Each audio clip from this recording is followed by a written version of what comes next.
रविंद्र जोधपुर साहिब, एक भगत का सवाल है कि अंधभक्ति क्या है। अंधभक्ति देखो, अंधभक्ति और अंधविश्वास एक ही चीज है। अंधभक्ति और अंधविश्वास एक ही चीज है।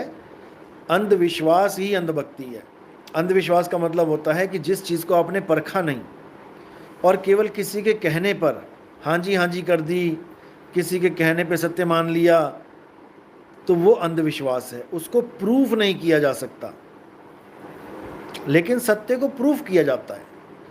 सत्य प्रूव्ड ही है, उसको कोई क्या प्रूफ करेगा, वो प्रूव्ड ही है। बस तुम्हें उसका बोध कराया जाता है, समझाया जाता है। आदि नाम हम भाग सुनाया, मूर्ख जीव समझ नहीं पाया। जिसको तुम समझा नहीं सकते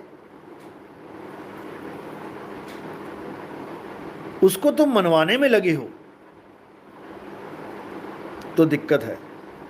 सत्य को समझा भी जा सकता है, सत्य को प्रूफ भी किया जा सकता है। जैसे पंखा चल रहा है तो ये प्रूव्ड है कि इसमें करंट है, बिना करंट के चल के दिखाए। अगर आप खोजबीन करोगे तो आपको करंट मिलेगा, उसमें भाग रहा है 200 की स्पीड से, लगातार भाग रहा है। ये भी नहीं कि हवा के सहारे भाग रहा है, कि कभी हवा चलती है तब भी पंखा घूमने लग जाता है। अगर हवा चले और पंखा घूमने लग जाए और कोई तुम्हें कहे कि ये पंखा, इसमें करंट है और तुमने विश्वास कर लिया, तो ये अंधविश्वास है। तुम देखो कि हवा चल रही है इसलिए पंखा चल रहा है, हवा रुकी तो वो रुक गया, इसका मतलब अंधविश्वास है। अब जो पंखा अपनी स्पीड में ही चल रहा है लगातार, हवा आ रही है या नहीं आ रही है इससे कोई फर्क नहीं पड़ता, बाहर की हवा चल रही है या नहीं चल रही है इससे कोई फर्क नहीं पड़ता, वो अपनी स्पीड में भागेगा करंट के कारण, रेगुलेटर के कारण। जितना आप रेगुलेटर से फ्लो दोगे उतना ही तेज भागेगा। वो प्रूव्ड ही है, उसमें तुम्हें विश्वास करने की नहीं बल्कि परखने की ज़रूरत है। तुम परखो, लगाओ टेस्टर, जहाँ करंट आ रहा है वहाँ पे लाल बत्ती जलेगी, प्रूव्ड है।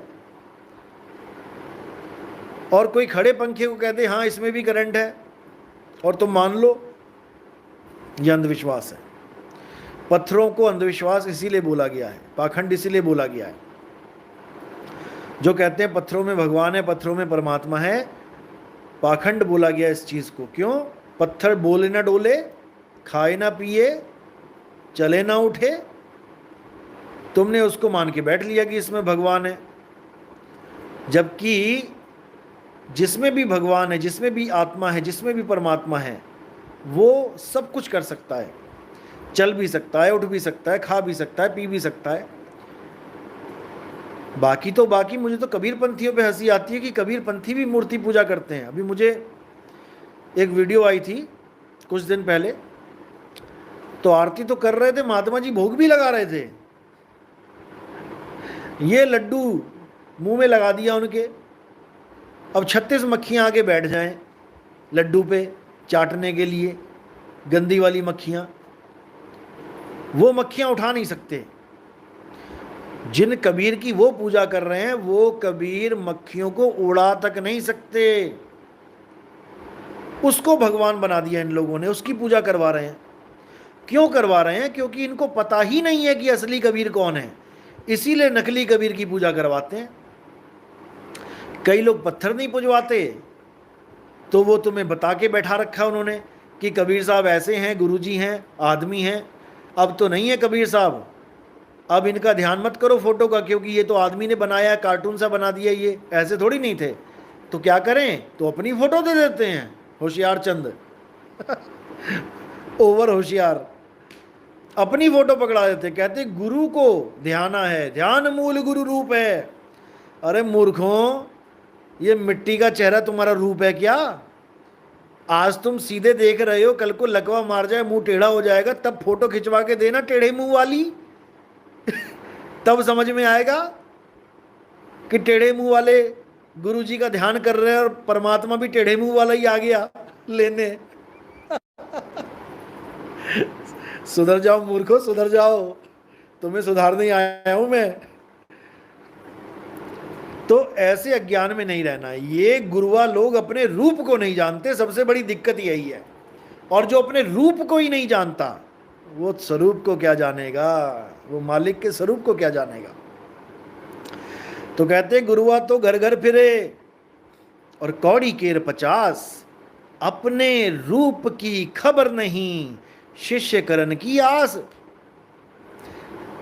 हमें देख के अब ये गुरुआ लोग भी घर घर जाने लग गए हैं अपनी फोटो खिंचवा के देने। अब किसके घर जाते हैं ये लोग? जो अज्ञानी जीव है, जो भोले पंछी हैं, जिन्होंने अभी तक हमारा सत्संग नहीं सुना, वो इनके चंगुल में फंस जाते हैं।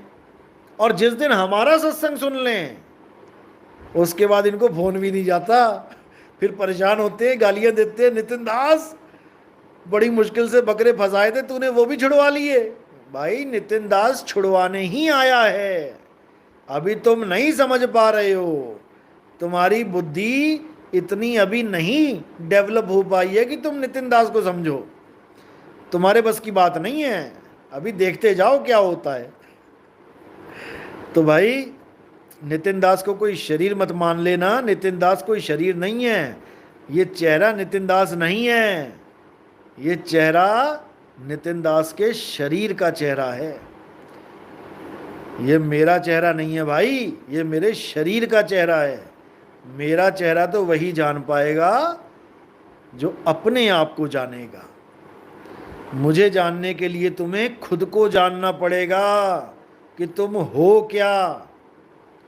जब तुम खुद को जानोगे तब तुम मुझे पहचान पाओगे। क्योंकि ये जो दिखाई दे रहा है तुम्हें, ये पंखा दिखाई दे रहा है। नितिन दास करंट है, करंट।